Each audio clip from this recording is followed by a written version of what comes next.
All right, what is going on, everybody? Welcome back to another week of SaberSim's DFS office hours. It is Monday, April 24th of 2023 here. Looking forward to a good week of shows here.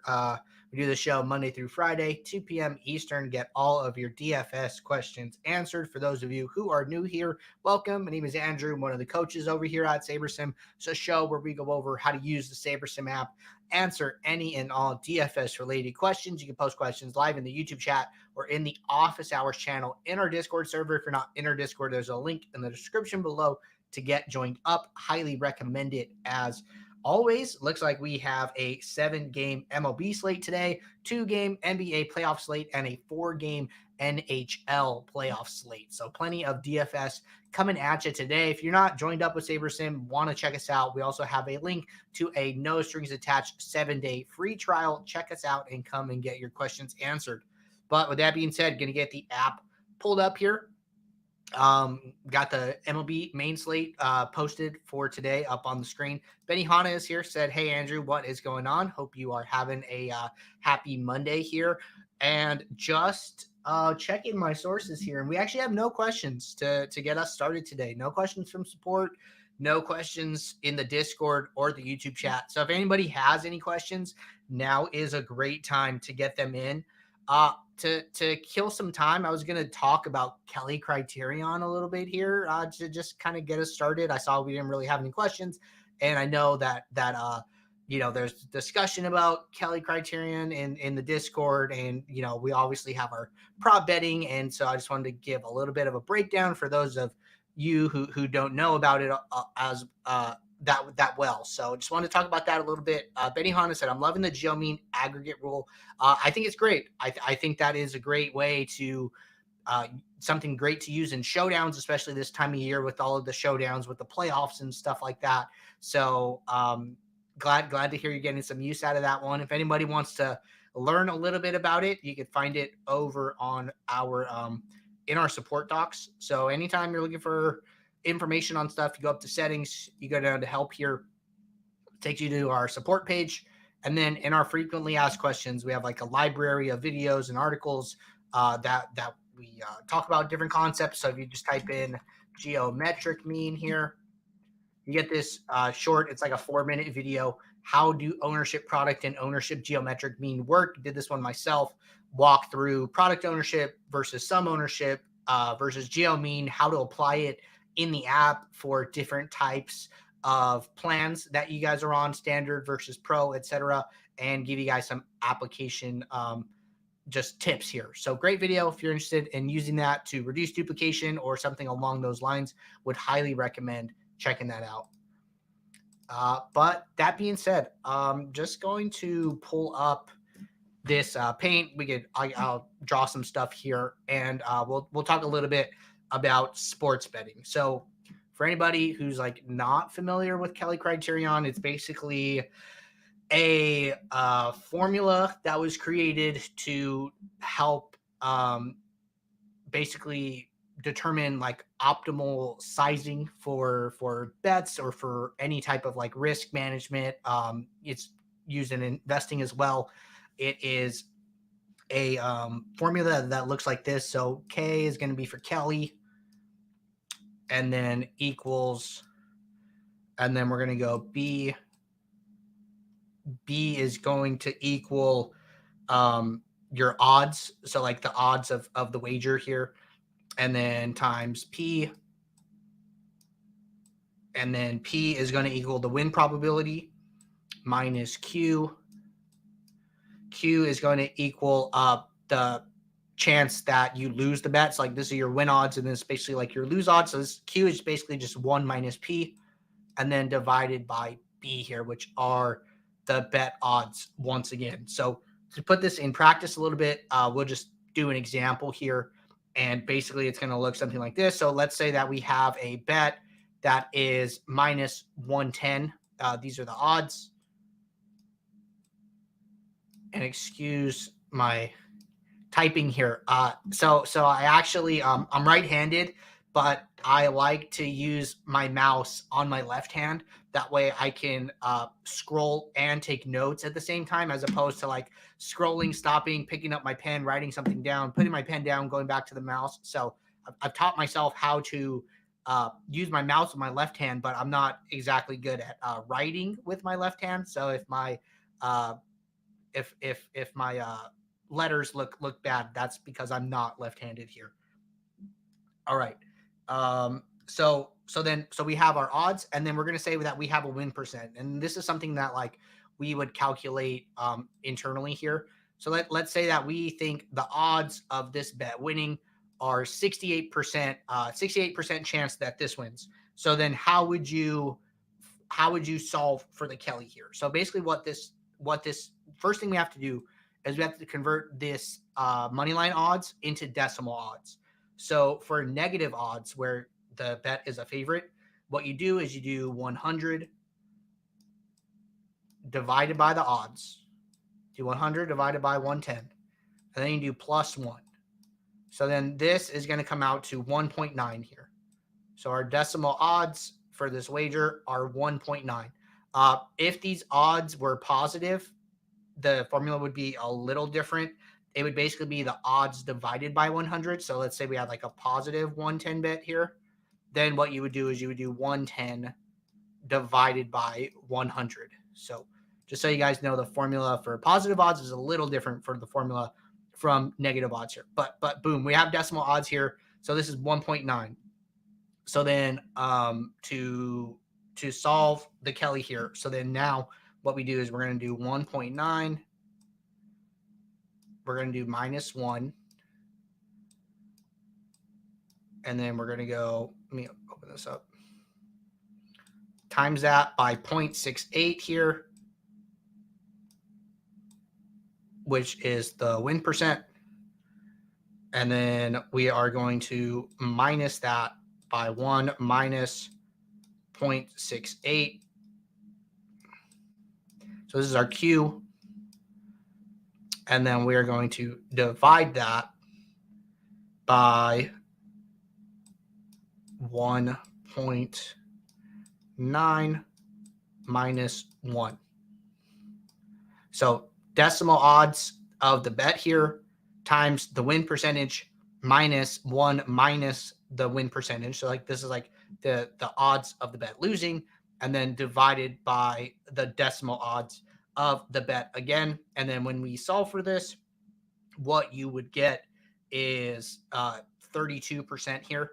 So like the optimal bet sizing via the Kelly is 32% of your bankroll. This is obviously like a very large number, not something that we would normally recommend. So what a lot of people do when they solve for a Kelly is they will take like a lesser version of it. So people talk about like, if you like look online, you'll see like half Kellys, third Kellys, 1/5 the Kelly, 1/10 the Kelly, or something like that.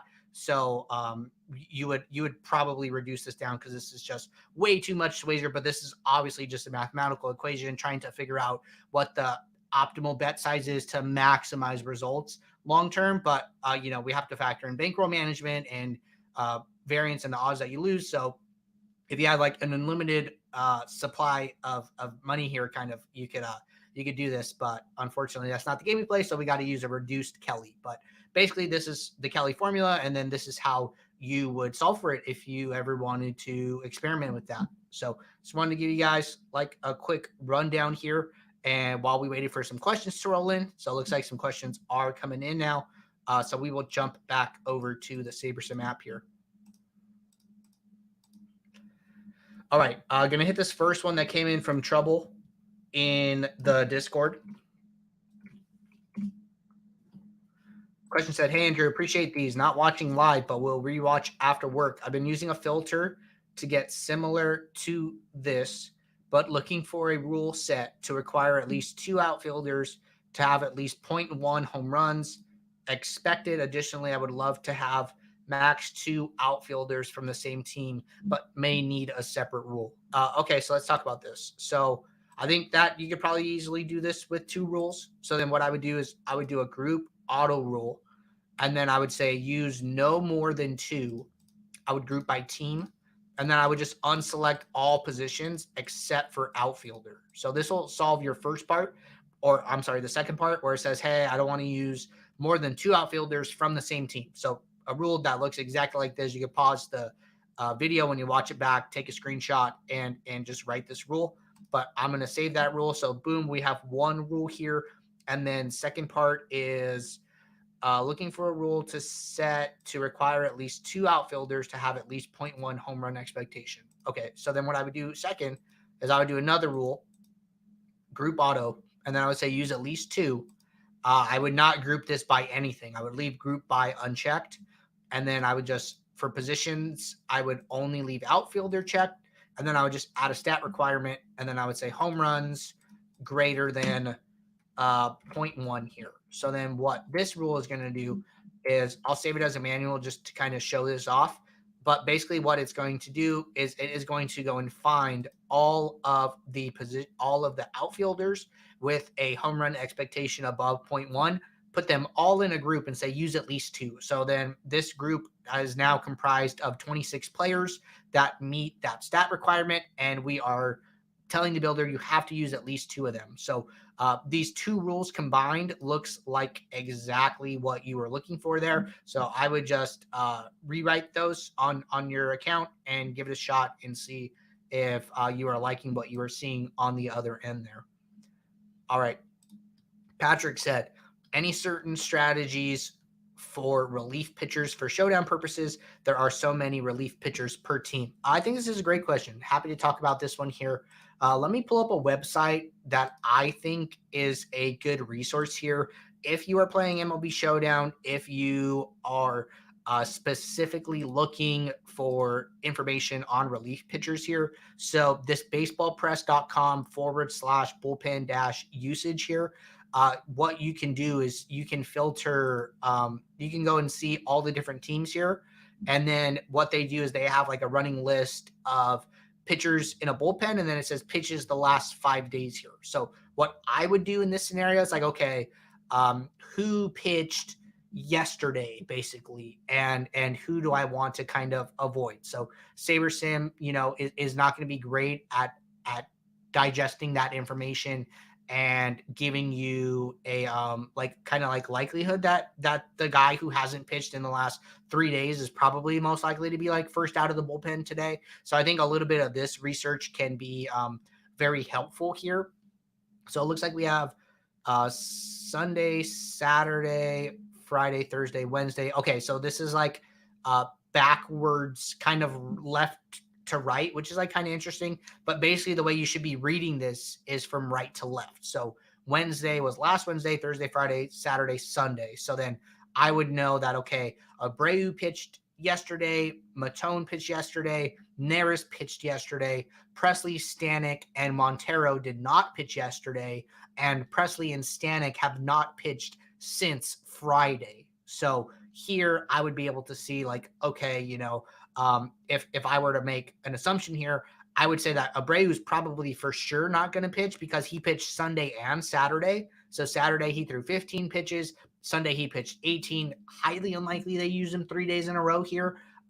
So I would like probably X Abreu out from my showdowns here if there was a showdown that involved the Astros here.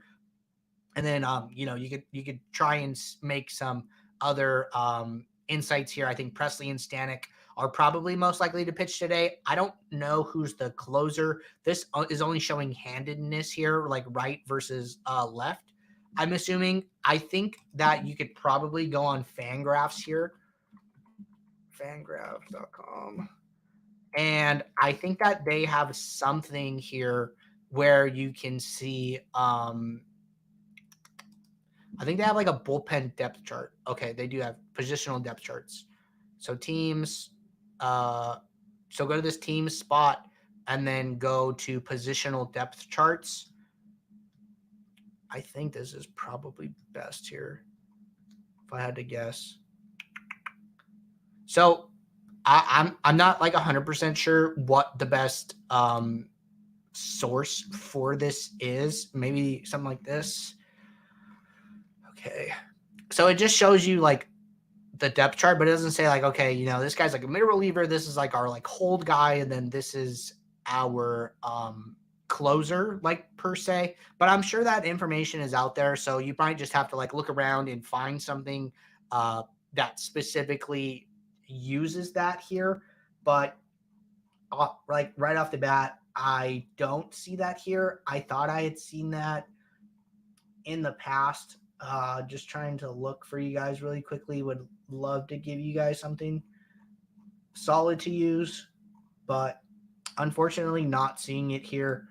But you know, search online, find it. I think that, you know, understanding the bullpen depth chart along with this last 5-day bullpen usage would probably be where I would start to do some research on team bullpens and try to get an edge on the field by making informed decisions about who is most likely to pitch for a given team.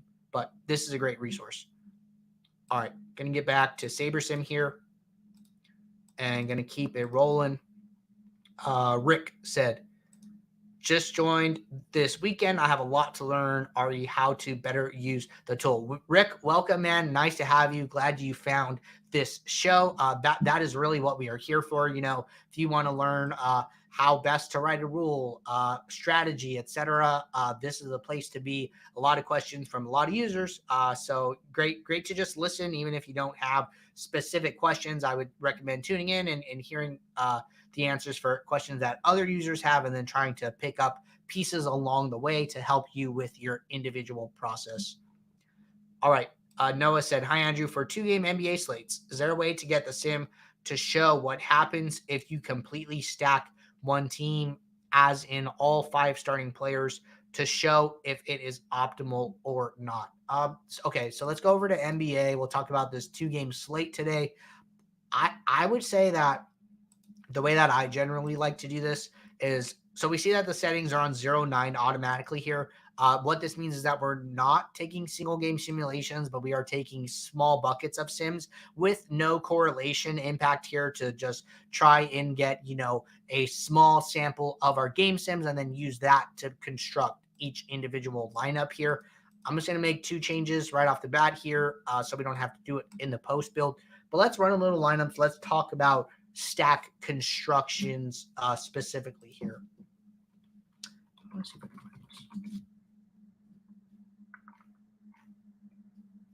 Okay, so we're in the post build here. We have our build run. What I like to do is come into the stack types and then sort by pool and then see what are the most common stack types that are coming up here. So for me, like looking at like a 5 stack, we only have 17. Well, actually we have 17. We have 19 5 stacks and 2 6 stacks. So basically like 21 out of our 598 lineups here are 5 stacks or greater.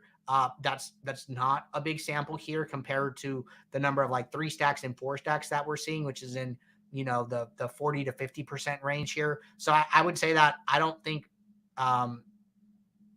like based on what this is telling me, 5 stacks aren't the best type of stack overall, like for this slate size.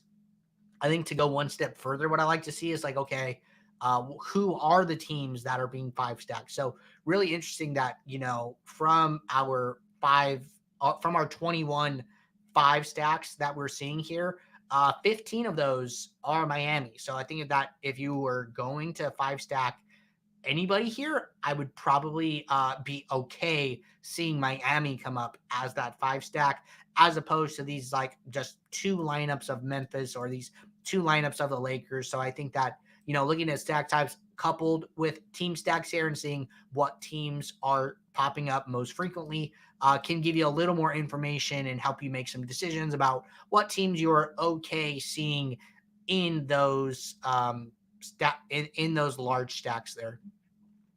All right.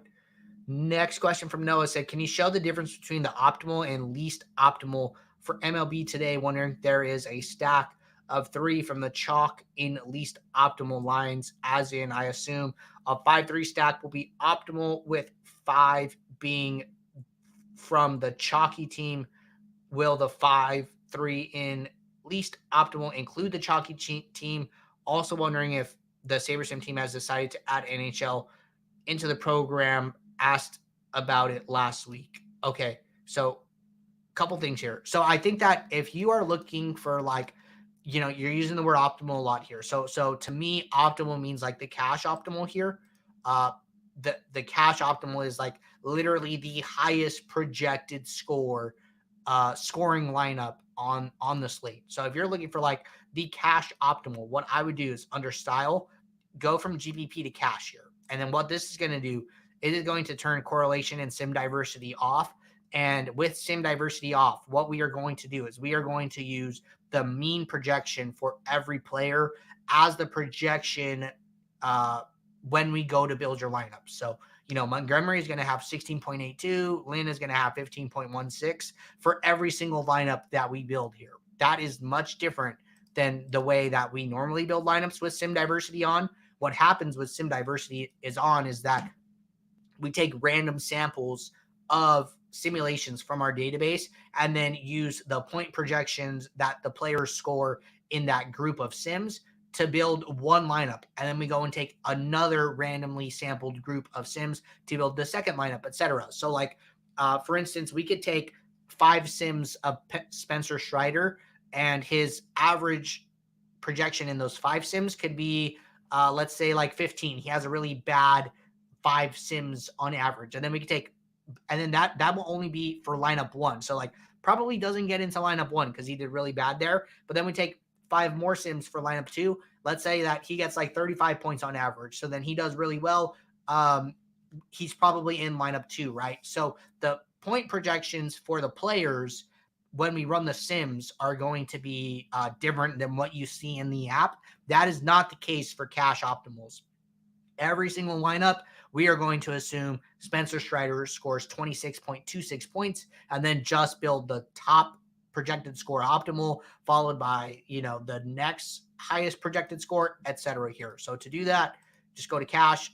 This pool size is going to change really because we are just solving for the highest projected score lineup. You really shouldn't be diving that far down into your like cash pool, because basically the further you go down in the pool, the more projected points you are sacrificing.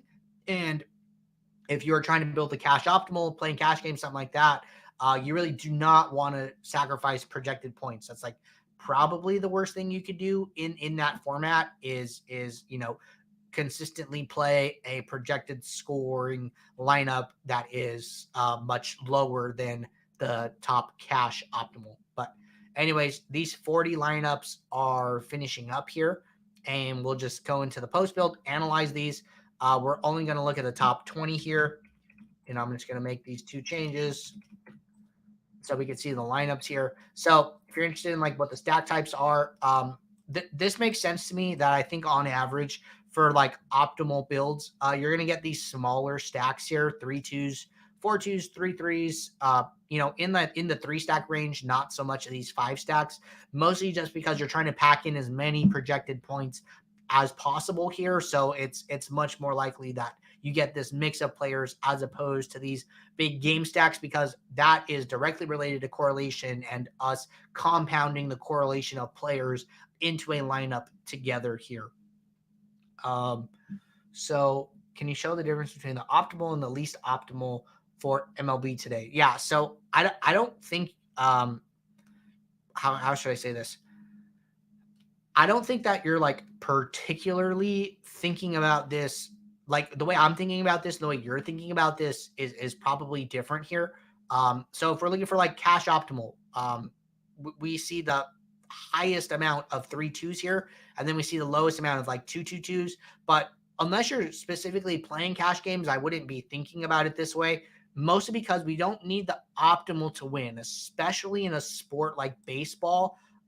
Very high variance. You're almost never going to need the optimal scoring lineup to win a baseball contest. You're just trying to beat the other lineups in your contest, in your pool. That's why for single entries, we have different slider settings versus 150 matches, right? Because the contest dynamics change. So the way you should think about it is, let's say second place is 150 points, right? you only need to beat second place. You only need, 151 points to get first place. That say you had 149 points, right? So those 2 points to get you to 151 would be worth a large amount of money, right? Say second place is 25,000, say first place is 100,000. So that 2 points to get you to 151 is worth a lot of money. But every point beyond that number is actually worth $0 to you. So whether you scored 151 versus 161, those 10 points don't really do anything for you at the end of the night. Those are just extra points that are not earning you any additional dollars. So that's why we're saying, like, hey, you don't need the top optimal scoring lineup in a MLB Classic slate to win the contest. You just need the winning lineup, and we are doing contest sims and figuring out what that score is, what the best correlation and sim diversity settings are, along with how we weight these things in your Saber score metric to help you achieve that value. But I would just say, don't get super fixated on like the optimal for any of these like sports where you're not going to need an optimal to win, unless you're playing Showdown or MMA or NASCAR or something like that. I think that it's better to think like that in those terms. But for like a large MLB Classic slate, wouldn't get too caught up on that. I think that maybe one thing is like, hey, what stacks are popping the most or coming up so often in the sims for this contest type. I think you just go into stack types, sort by pool here, and then whatever lineups are showing up most often in the pool are going to be the best type of stacks for this contest type here.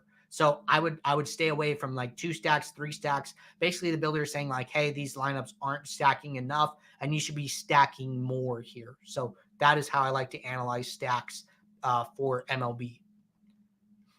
And then last part right here was like, if the Saber team has decided to add NHL into the program. So we do have NHL sims. We've had them for a while now, going back like seasons here. So just change sport, go to NHL. Not particularly sure what you mean about like the program. If you have questions about NHL, just ask those and I can hop over to NHL and we can talk about it a little bit here, whatever questions that you guys have. But you should be able to build your NHL lineups for multiple sites here without any problem. John M asked, does SaberSim continue to offer player prop picks for MLB, or is that just for NFL and NBA at the moment? So great question. So if you're on the SaberSim Pro plan, you should see this add-on. It says NBA props. We have transitioned to both NBA props and MLB props. We are posting one free MLB prop bet a day in the pro channel. So if you are on the SaberSim Pro plan, you should see that one free bet, which is like a teaser pick. And then we are posting up to 6 additional MLB bets. And then later in the day, depending on the NBA schedule, we are posting additional NBA bets. So prop plan is live. It is doing good to this point in the season. Actually, let's see how we're doing here. So for MLB, looks like we are up about 10 units right now, and we have been doing it for about a week. So 1 week of bets, up about 10 units. Good start to the season here. Looking forward to a strong MLB prop season. All right. Rick said, maybe a simple question, but how do I weigh my hitters more to home runs and pitchers to Ks? For instance, a 5 stack with the remaining 3 spots being most likely to hit a home run. Okay, so what I would say here is that if you know that you want to play hitters that have a high home run expectation, what I would do is, okay, I'm going to go to MLB first. And I'm going to go to all batters here. I'm going to sort descending by home runs here. And then I'm going to make a determination of where I want this line to be. And then I'm going to make a group rule. So let's say that, you know what? I want to put the line maybe at like 0.13 home runs here.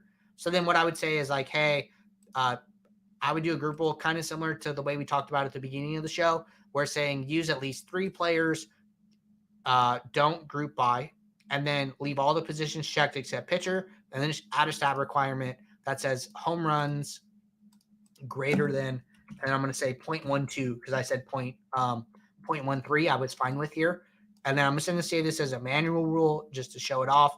What this is going to do is going to go find all players who are above that threshold, put them in a group and say, hey, use at least 3 of these guys. So across all available batters, there are 24 players that have a home run expectation of that amount here. And then if you know that you want to play a 5-stack along with this rule, I would just write a separate rule here and then say stack at least 5 and then just leave it basic here.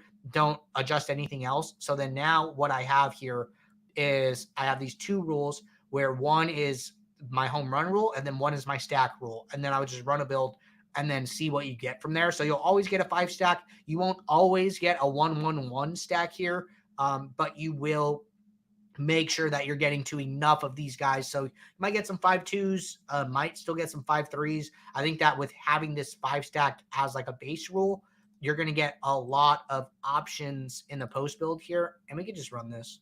Shouldn't be a problem.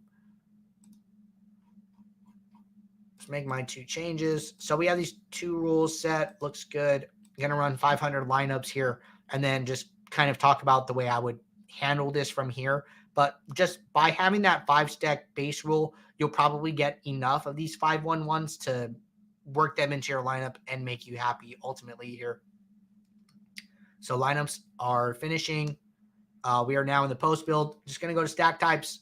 Boom. You have these 3 stack types 5s, 5-1-1-1s, 5-2-1, and then your 5-3s here. And then you have, greater than 18% of all of these types here. So if you wanted to do only naked 5-stacks here, I get increased min exposure to 100, and then it's going to go and from our 100 available lineups here, it is going to take 20 of those and then put those in our top 20 here. But as long as you have that rule set, I think you should be fine. There is not a way to guarantee that all 3 of your one-offs are from that group, because some of those players with the home run expectation can be worked into this 5-stack here. So I would have to think about ways to do that, but I don't think there's a great way to do that at the moment. All right. Banks Larry said, what's your top stack today, my guy? So not really sure. Haven't looked at it too much here. What I'll normally do is come in here, look at the sliders for whatever game I'm doing, go like half correlation, run and build. And then I like to compare this to like estimated stack exposure. So prior to this step, what I will do is I will look at, you can either do this to 1 of 2 ways. I'll usually look at like the top 5 to 10 projected run total teams by Vegas and then do like some estimated stack exposure based on the players in the lineup. And then I'll come in here and then I will look at stack pool exposure. I'm looking at the all tab, but I'm also looking at all of these individual tabs and then trying to determine who I want to play from here. So like, see, something that I find interesting, just clicking through this quickly, is that you can come into this all tab and then you can say, oh, the Angels are my second highest stack in my pool exposure here, but almost more than half of that is coming from this 2-stack. So like 12.2% of their 23.6%. Meanwhile, when you come into the 5-stacks, you have St. Louis, Arizona above the Angels. You have KC, Arizona, Atlanta above the Angels here, right? So I'm actually more interested that these Arizona, Atlanta stacks are coming up as like bigger stacks with this modified correlation than the Angels are. So like I'm more inclined to play some of these St. Louis, Arizona stacks before I get to the Angels here, even though, St. Louis is at 13% in my all tab. And then Arizona, Arizona is like pretty close to the Angels already, but like St. Louis would be like kind of probably like sneaky to me, but I don't even know what the run totals are, right? So maybe I'm saying St. Louis is sneaky, but maybe they're like the highest run total of the day here, right? So for me, it is weighing what is the implied run totals, what are the expected stack pool, like stack ownerships here. So like what I would do is I would look at the Angels here. So you have 14%, 31%, 20%, 11%, 18%. I would just come up with a number somewhere in this general area and say the Angels are probably going to be like 20% owned as a stack today.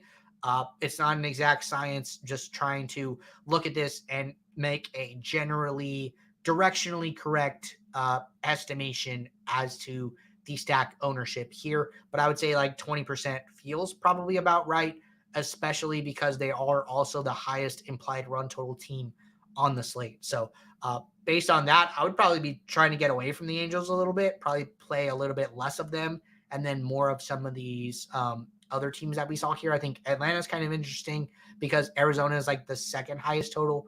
KC is a little interesting. They were popping a lot. St. Louis too. So we'll see as the day goes on, if ownership adjusts or anything like that.